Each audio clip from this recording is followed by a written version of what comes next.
Office of the State Treasurer. Dayton, would you give us a presentation?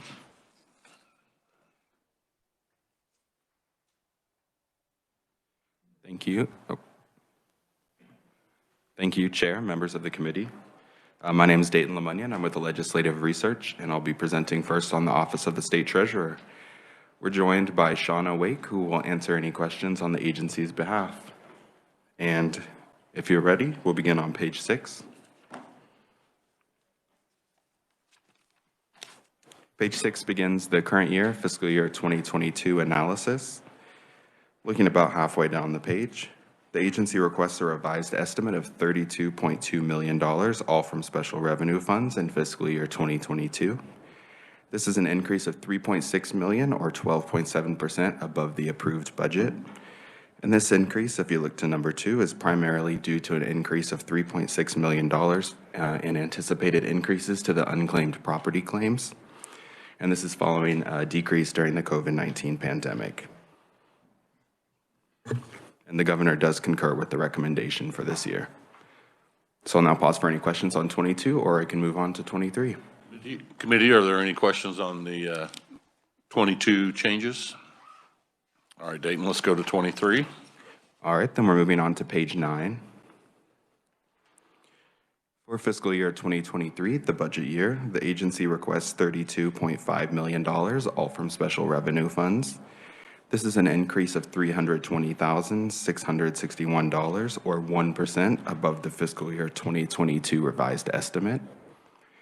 Again, this increase, if you look to number 1, is primarily due to a $200,000 anticipated increase in unclaimed property claims. And this is also due, if you look to number 2, to other adjustments of $120,000. And these are primarily due to increases in fringe benefits, as well as to an anticipated increase in the Kids Matching Grant Program matching funds. And moving down to the bottom third of the page, the governor recommends expenditures of $45.5 million. This is an increase of $13 million, or 28.6% above the agency's request.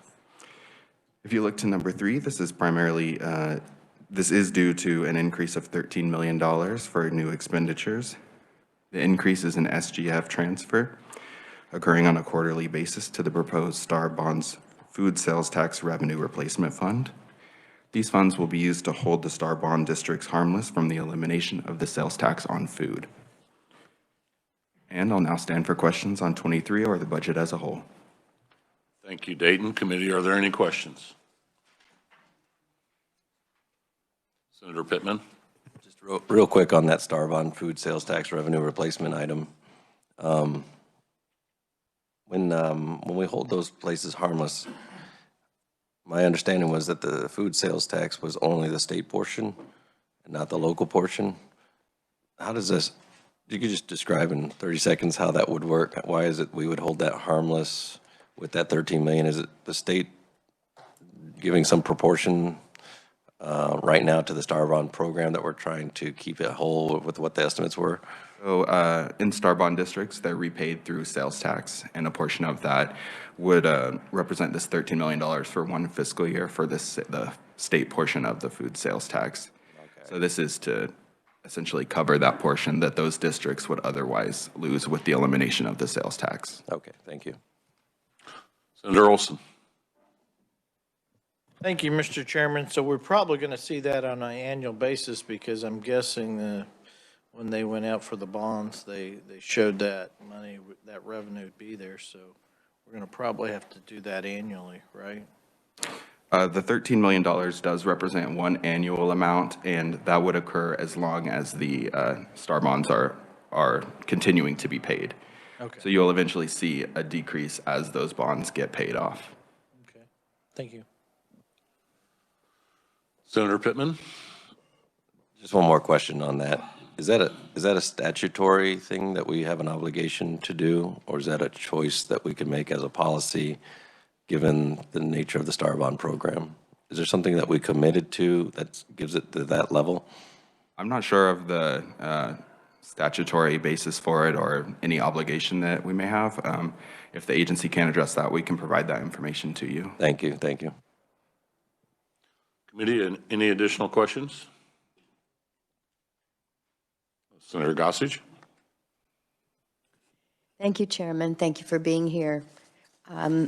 Everyone on this committee seems to know more about this than I do, so I'm going to have some questions that appear rather ignorant, so I hope that you will be able to help me. It says that I see a dash for State General Fund. How is the department funded? The department is funded through special revenue funds, through different funds, not through SGF, but through fees that are collected. And for example, the unclaimed property, that's funded through unclaimed property. So it's sort of, as people have claims, they transfer that money that they've received to those. So when it says actual 2021 and we see basically no funds showing up there, were there no fees charged during that time? How is that negative 9.3%? Are you, sorry, what page are you? On the front page? Okay. So that double dash means that there are no SGF funds, so there's no change from year to year. And when you're looking at the 9.3%, that was a decrease from 2021 all funds, so excluding, well, it's excluding SGF because there's no SGF, but all other funds they've received, that had a decrease of 9.3%. And then if you look to 2022, there was an increase of 47.6%. So there's just a decrease if you kind of picture a graph. Okay, thank you for that.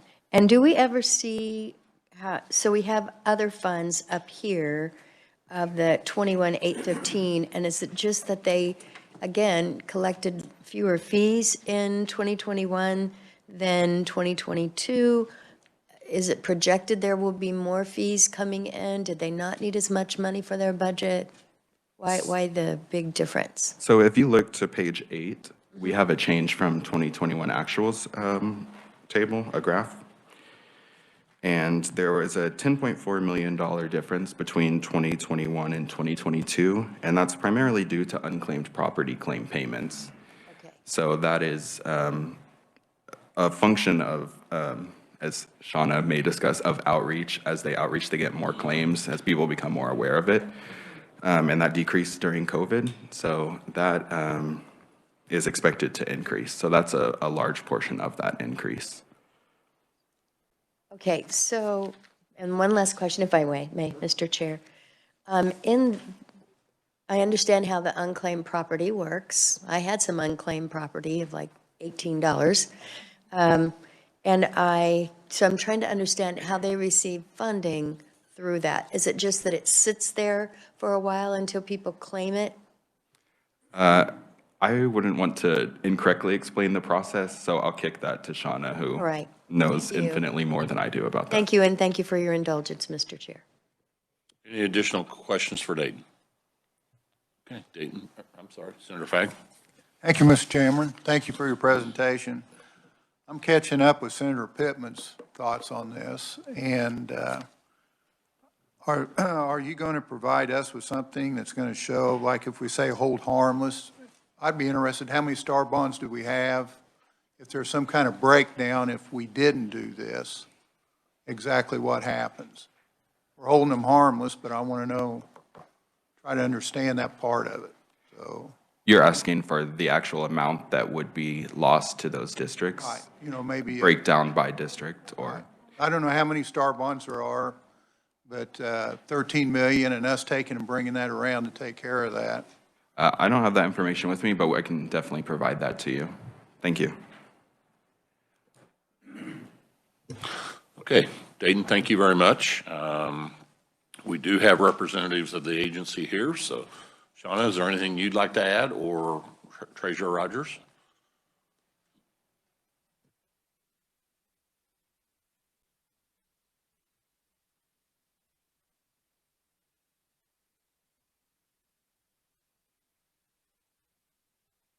Any questions for me? I'm happy to take them.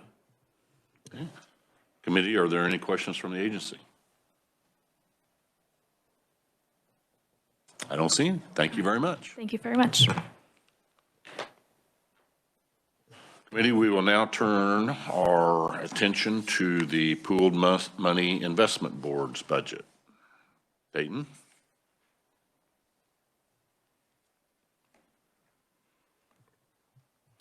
Thank you, Chair, members of the committee. You should have a document labeled Pool Money Investment Board at the top. And if you're ready, we'll begin on page 5.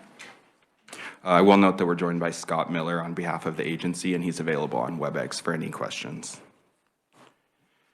All right, so page 5 begins the fiscal year 2022 current year analysis.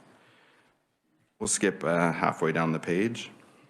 The agency estimates revised expenditures of $762,595, all from the Pooled Money Investment Portfolio Fee Fund. This is unchanged from the approved amount, and the agency requests 5 FTEs, which is also unchanged from the approved amount. There are, if you look to number 2, there are some salary adjustments. There's an increase of $14,000, primarily due to performance-based salary increases for 4 positions, as well as increases in employer contributions to benefits. Number 2, there are estimated decrease of in travel, mainly for meals and lodging. And there's also a slight estimated decrease to banking fees, as well as other adjustments that contribute to that kind of no net change. So they all kind of offset one another, and there's no change from the approved. And the governor does concur with the revised estimate for fiscal year 22. So I'll now stand for questions, or I can move on to 23. Committee, are there any questions on FY22? See none, let's go to 23. All right, 23 begins on page 7. The agency requests $787,603, all from the Pooled Money Investment Portfolio Fee Fund. This is an increase of about $25,000, or 3.3% above the revised estimate. And if you look to number 1, a portion of this is due to a statutory audit that is set to occur in fiscal year 2023, and the agency requests $12,000 to cover the fees associated with that audit. And if you skip to number 2, there are other adjustments of $13,000. This includes travel expenditures to attend investment conferences, as well as for the agency's technology hardware replacement plan. And the governor does concur with the agency's request for 23. Okay. Committee, are there questions?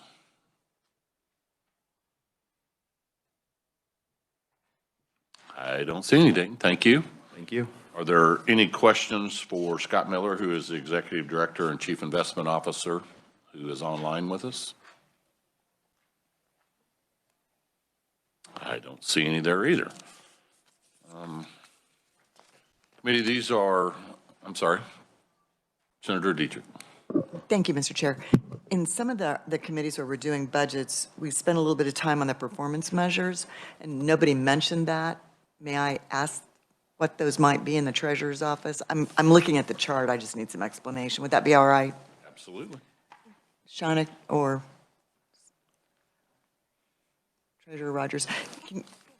I'm only asking because we ask this in every committee to just explain to us when we're doing these budgets what your performance measures are, and if you're seeing improvement in those performance measures. Would that be, could you do that for me? Absolutely. You know, sorry, one moment. I believe it starts on like page 19, cash management. There might be something before that. The important paper down. Yeah.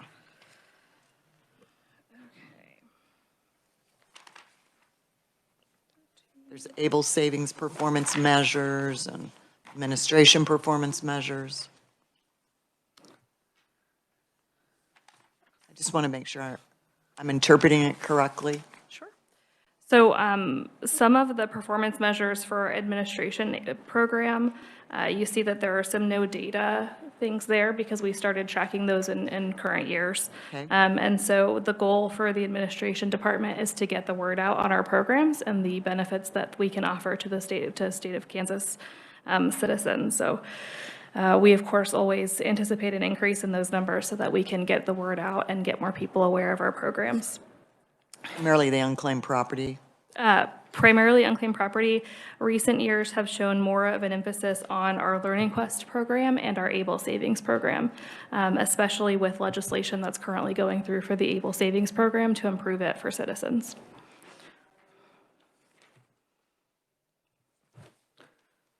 And then our cash management program, Our primary function in cash management is to keep the money moving. So if you hear anything about us, it's usually an indication that we're not doing our job properly.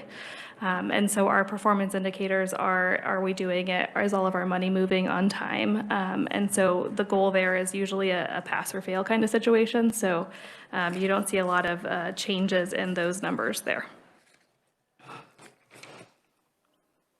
And then our bond services performance measures are on the percentage of bond issues for which we're chosen as paying agent for state of Kansas or municipal bonds.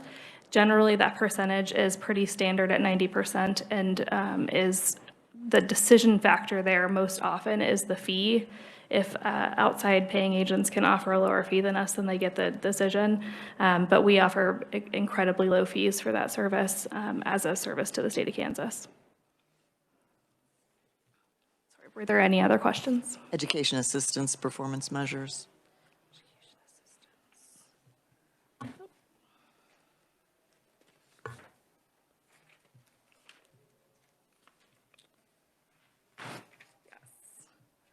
So that is our Learning Quest program. You see that our number of accounts are going up. We've recently reached some benchmarks there where we have $9 billion under assets, which is an improvement over previous years. We also intend or anticipate that to actually increase over time the more people that we get participating in the program. We don't see a lot of people closing those accounts unless they're rolling over into outside accounts. And because we're more competitive in that area, we keep those savings people in there. And the last one was unclaimed property.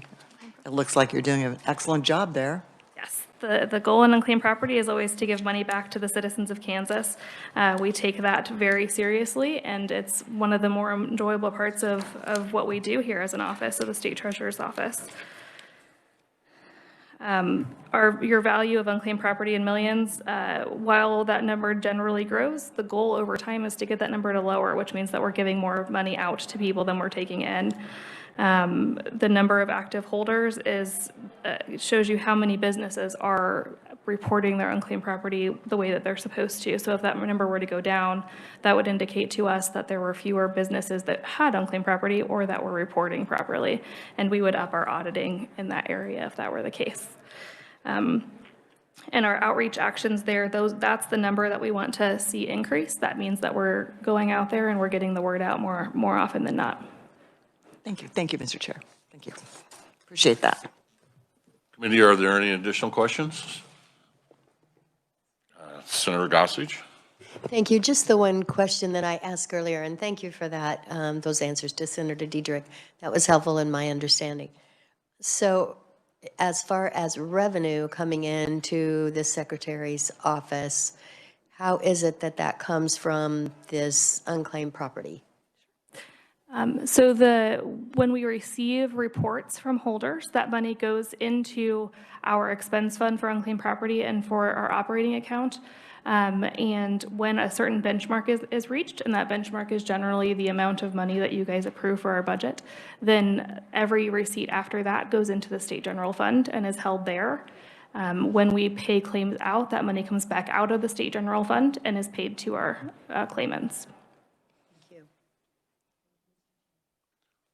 Any additional questions? Senator Fagg? Thank you, Mr. Chairman. Thank you for your presentation. Unclaimed property, how long is it that a financial institution has and then turns it over to you? So the period is different for different types of property. The most common period is 5 years. Yes. For state checks, for instance, it's 1 year. So after a year, if a state check is still outstanding, it gets sent over to unclaimed property. Once it's in unclaimed property, we don't pay any interest or anything. What do we do actually with that money sitting there? Is that where we make our money to? Sure. So all of the money that's been received in unclaimed property receipts is sitting in the general fund and is spent as idle funds. Okay. Anything additional? Senator Fagg? Thank you, Mr. Chairman. This is a question on MIP. I was wondering what kind of percentage does the investments have in Kansas Bank certificate of deposits? Does anybody know that question? Or is there somebody online that can do that? I don't know. Scott Miller, Yeah, Pool Money Investment. thank you, Scott. Yeah, absolutely. So the percentage is very low right now. It's probably about 3%. A lot of that is a function of interest rates and how long we can offer money out. Right now, because of cash flow, we're offering money to banks every week, every Wednesday, as a matter of fact. We offer out $25 million. The rate this week was 0.34. We didn't really have any interest, and I think that's also a function of the banks may want the money longer than what we can offer, so we don't generally have a lot of participation.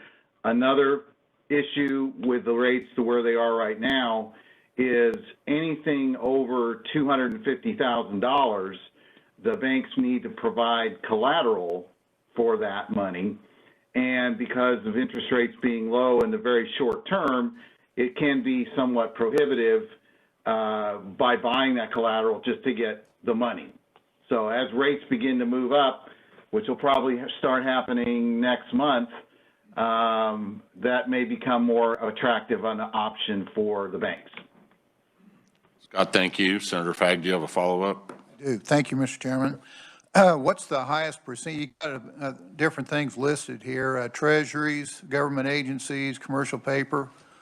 Which one has the highest percentage in your portfolio right now? Right now, it would be commercial paper.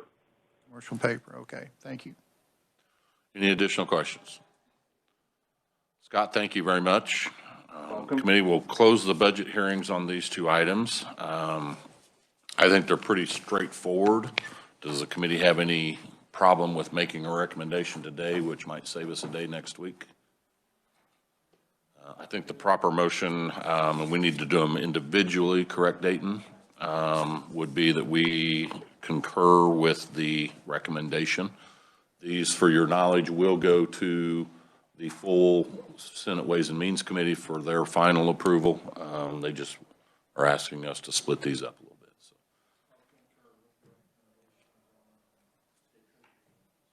Is there a second? Gossage seconds. Any discussion?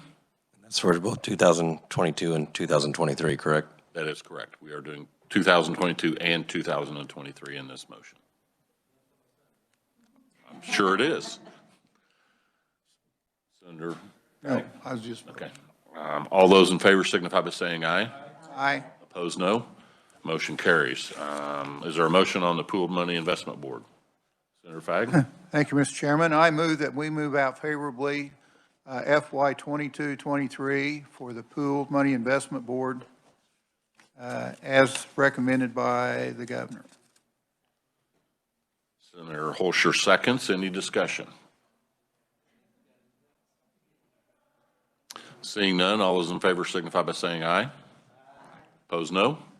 Motion carries. Dayton, is that all you need? Okay.